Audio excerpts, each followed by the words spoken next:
Bonjour à tous et bienvenue sur la chaîne Magic TT. Je suis Guillaume et aujourd'hui je suis en compagnie de Timothée. Aujourd'hui, nouvelle émission top 8. Le sujet du jour, c'est Les créatures à un CCM de 4. dans le format moderne. Toujours et encore. Et quand on précise CCM 4, il n'y a pas de X dedans. Voilà, donc une baliste où vous payez 4, ça ne marche pas. Voilà, comme ça c'est clair, c'est dit, c'est fait. On va peut-être commencer par le méta. Le méta, toujours et encore. Ouais, voilà, pour dater la vidéo. Exactement, donc là on est toujours dans une méta qui se passe juste après les Worlds. Et la méta qui est toujours et encore dominée par les decks Eldratron. On a beaucoup de decks combo avec Valakut Titan, Melira compagnie, Storm, toujours et encore. Et il y a du blanc-bleu control ou du Jeskai Tempo qui est aussi très présent actuellement. Voilà, Ixalan vient de sortir, on a des Merfolk qui viennent d'apparaître. Et donc Merfolk n'est plus un deck qui n'est mono-bleu. Donc, quelques mentions honorables avant de commencer. Voilà, donc là on va pas vous mentir, on va beaucoup parler de Jund et Abzan. Et donc les mentions honorables, on peut citer Pia Kiran Nalaar notamment. Oui. On peut citer Handmaster of the Felt, dont j'ai totalement oublié le nom français. Ravageur de la lande. Ravageur de la Lande. Ravageur des landes peut-être. Ça c'est pas quand il flippe. Maître chasseur de la lande. Maître chasseur de la Lande, Et merci la voix off. On peut parler de Olivia Voldaren. Olivia Voldaren, elle aussi qui est toujours jouée dans le même deck. Et de Azoret la Fervente. Ouais. Azoret the Fervent, Et qui est qu'on toujours joué dans le même deck. Est-ce qu'on parle de ce monstre qui coûte 4 mana noirs? Oui, ça aussi on peut en parler. Voilà. Ouais. Donc, Phyrexian Oblitérateur Phyrexian en français. qui à 4 CCM a un effet juste monstrueux, mais qui n'est malheureusement pas vraiment représenté en moderne. Et on va pas se mentir, 4 mana noirs c'est compliqué à mettre en place, Ouais. mais c'est sûrement une des créatures qui a l'effet le plus puissant des créatures à 4 CCM. Oui, je Ou pense presque. Ou presque, ouais. Voilà, c'est- on vous mettra la petite image, mais vous allez voir que c'est. Voilà, donc c'était les mentions honorables, il y en a pas Il y, mal. il y en a pas mal. Et donc, on comprend pourquoi June est passé de tier 3 avec les mentions honorables uniquement. Donc, Ouais, c'est surtout que le format s'est beaucoup accéléré et que maintenant on attendait à une époque d'un drop à 4 vraiment de plier la partie et de gagner.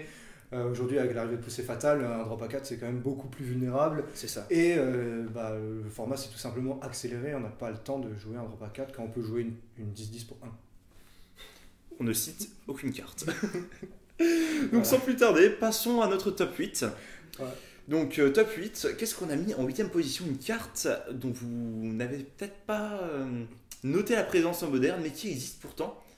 On a Ok. mis le Gardien Félidar, apport de Aether Revolt, gros combo en standard, d'ailleurs qui s'est fait bannir en standard. Ouais, et qui existe en moderne maintenant. Et qui existe en moderne, ouais. C'est un deck qui apparaît en moderne dans des versions Jeskai.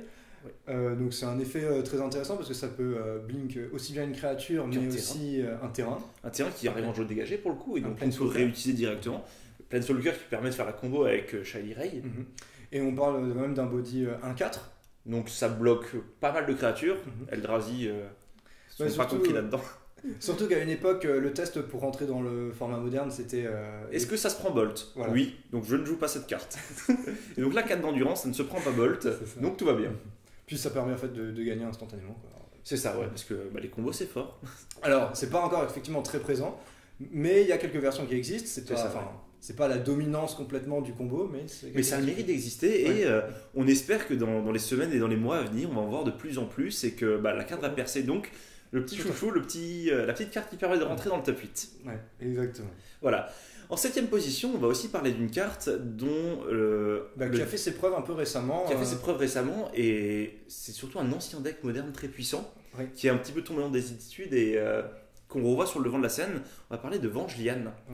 Vengelian qui est une créature qui a des interactions avec le cimetière, parce que quand elle est au cimetière et qu'on caste deux créatures, Deux sorts, ouais. deux sorts de créatures, on la renvoie de notre cimetière en jeu dégagé. Et c'est même pas, c'est juste lancé. Hein. Les créatures n'ont même pas besoin de se résoudre en C'est fait ça. pour arriver sur le champ de bataille. Par contre, au contraire, cette créature, elle n'a pas réussi à passer le test de la foudre. De la foudre, mais, Mais- on s'en fiche parce qu'elle revient du Voilà, cimetière c'est ça, ouais. quasiment tous les tours. Donc 4-3 Et célérité. en plus, voilà, elle a la célérité, donc ça met des bonnes baffes. Et donc en fait, récemment, on a vu un deck Jund avec celui qui est creux, Death Shadow Ouais. et Vengelian. Donc, Il y a un deck presque axé sur la folie où on va avoir beaucoup de discards et beaucoup de pioches. Et la discard va avoir des effets, jouer celui qui est creux par exemple. oui, on a Collective Voilà. Brutality. pas la voile lancinante. Réunion cathartique. Voilà, merci Réunion cathartique. Collective Brutality. Qui H 100 fois tout voilà. Encore. Et ça permet de sortir des fois. Celui qui est creux, tour 1. Ouais, tour 1. Voilà, parce qu'on va encore se discard d'un petit. Même avec le recyclage de l'apparition des rues. Voilà, c'est ce que j'allais dire. En discard dans cette carte-là, bam, il coûte 0 et vous avez votre Vengevine qui revient instantanément après un faceless looting. Et incroyable, quoi. Dernière FNM moderne, j'ai joué contre un mec qui m'a fait. Mais il m'a fait 2, celui qui est creux tour 1. Il se trouve que, voilà, ça c'est typiquement ce qui se passe dans le pack. Actuellement, il peut être très puissant de temps à autre, mais il reste très instable. Très explosif, mais très instable. Et je pense qu'il va peut-être manquer encore un petit peu de build ou une ou deux cartes qui vont permettre de bien stabiliser le pack avant de vraiment l'ancrer dans la metagame ou de faire qu'il n'arrivera pas à percer. On va passer au numéro 6. Au numéro 6. Donc on vous a parlé de toutes les mentions honorables qui parlaient de Jund et Abzan, et là on va retrouver quelque chose qui a enfin pu percer. On va parler de Kalitas, le traître des guettes. Ouais. Donc créature légendaire 3-4, oui. Donc qui a un effet très intéressant face au jeu qui joue au cimetière. Donc Dredge, on parle de Melira Company, et Holovine par exemple, dont on a parlé juste à l'instant. Exactement, oui. Surtout avec un aspect qu'on oublie aussi, c'est qu'il a le lien de vie, et surtout qu'il a une capacité activée, alors qu'il peut rester anecdotique, mais qui des fois débloque des situations. Bon, on sacrifie un zombie, il se trouve un vampire. Ou un vampire. Il se trouve que Kalitas produit des zombies, et que dans les jeux dans lesquels Kalitas est joué de temps à autre, il y a d'autres cartes qui produisent des vampires, je pense à Liliana Lasto par exemple, et du coup ça peut le faire devenir immense, et via le lien de vie, tout simplement... voler des games et les gagner parce qu'on va beaucoup trop haut pour que l'adversaire puisse revenir. Il synergise en fait très bien aussi avec avec les zombies, mais aussi surtout avec les anti-bêtes comme décomposition abrupte, poussée fatale, démembré. D'ailleurs, c'est une carte un petit peu plus dans Jund que dans Abzan, parce que Abzan joue Chemin vers l'exil, qui va exiler la créature et donc qui ne va pas déclencher l'effet de Kalitas. Donc ça c'est un petit peu le point négatif dans Abzan, mais dans Jund ça reste une excellente carte, un excellent drop à 4. On va passer au numéro 5. Et donc, je ne savais pas qu'il y avait des créatures bleues qui avaient un CCM de 4. Parce que bleu, c'est plutôt contrôle en général. Hein. Mais là, pour le coup, on va vous parler d'une créature très agressive et très violente. Le Maître des Vagues. Le Maître des Vagues, donc sorti avec Teros. Ouais. Donc avec la capacité, le mot-clé dévotion et protection contre le rouge. Qui fait que quand Bolt est très présent dans le format, c'était inévitablement très puissant.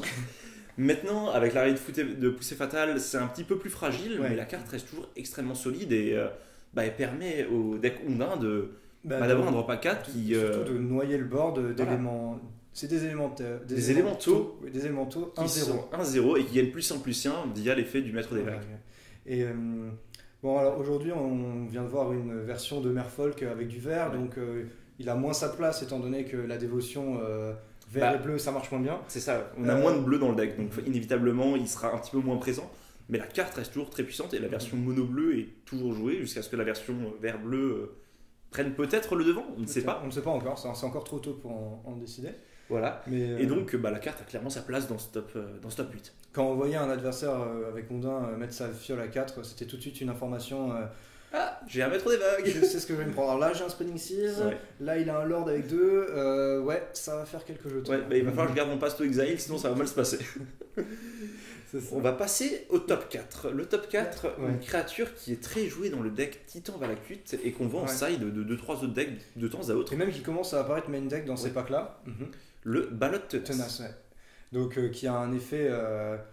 absolument horrible quand on fait un +1 de Liliana à l'aveugle. C'est ça. Parce que dès que l'adversaire nous fait discard de cette carte-là, à la place, on peut le mettre directement en jeu. Et on gagne 4 points. Voilà, on gagne 4 points. Donc c'est très fort contre les decks qui vont être très agressifs. On pense notamment à Burn par exemple. Voilà. Et la carte contre les packs de type Liliana ou de type Défausse autre. On pense à A-Track qui de temps à autre arrive dans les tournois. Ça peut déjà arriver dans 3D.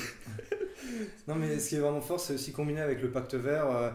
+1 Liliana, en réponse pacte vert. Parce que c'est un effet vert. Je vais chercher le ballot, je me défausse le ballot, et à mon prochain entretien, je vais payer 4. Sinon, je suis un peu malin. Tu prends une phase de sauce à 4 derrière. Oui, c'est ça, parce que si tu full tap avec une Liliana tour 3 qui a juste 4 marqueurs loyauté, le ballot, ça tombe bien, il a pile 4 d'attaque. Il la mange. Donc ça se passe très très bien. Numéro 3 sans transition. Numéro 3. Numéro 3. Et avant, on a parlé de Kalitas qui était très fort dans Jund, là on va parler de la carte qui est très forte dans Abzan.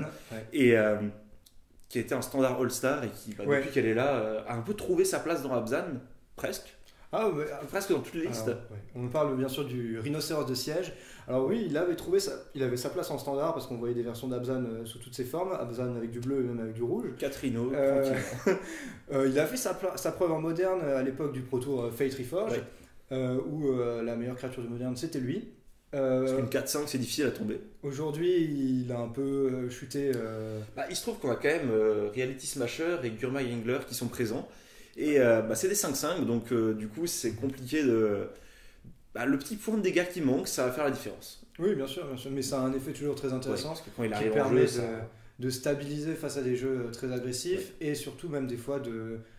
Ça m'est déjà arrivé en fait de tuer un adversaire qui avait 2 points de vie juste en lançant un rhino. de temps à autre, le champ de bataille est totalement bloqué, donc on n'arrive pas à passer les défenses de l'adversaire. On a bon, c'est pas grave, hein, tu prends 3. Ouais, t'es mort, ouais.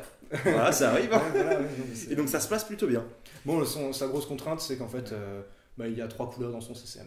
Voilà, donc c'est pour ça que c'est joué dans Abzan et quasiment nulle part ailleurs. Quasiment nulle part ailleurs, parce qu'il n'y a pas d'autre maison en fait pour cette créature. Exactement. Mais ça reste toujours solide. Et puis, c'est souvent, en fait, 4-5, c'est souvent la force et l'endurance d'un Tarmogoyf en fait. Et donc ça se bloque très bien, ils peuvent se regarder dans les yeux tranquillement. Et dans les matchs miroirs, c'est toujours terrible ça. Et tu sais ce qui est plus fort qu'un rhino? 2 rhinos. 2 rhinos c'est vrai, mais on va quasiment faire la même chose parce que avec la carte numéro 2, on va pouvoir réutiliser l'effet du rhino. On va vous parler du numéro 2 qui est le Restoration Angel, donc l'ange de la restauration, qui va avoir pour effet de quand il arrive sur le champ de bataille, de blinker une créature et de la renvoyer en jeu. Une créature non ange. Créature non ange. Parce que sinon, on a 2 anges sur le champ de bataille, Et ça on fait fait des choses. infinis. Au tête de la couvée, je te meule, allez. Non, ouais, Et donc ouais, une créature non ange, et en plus c'est une 3-4 vol qui a le flash. C'est surtout le flash aussi qui est très très fort parce que en fait, tout simplement sa capacité permet aussi de contrecarrer un anti-bet adverse. C'est ça, ouais. Parce que je mets Fatal Push sur ton Kitchen Finks.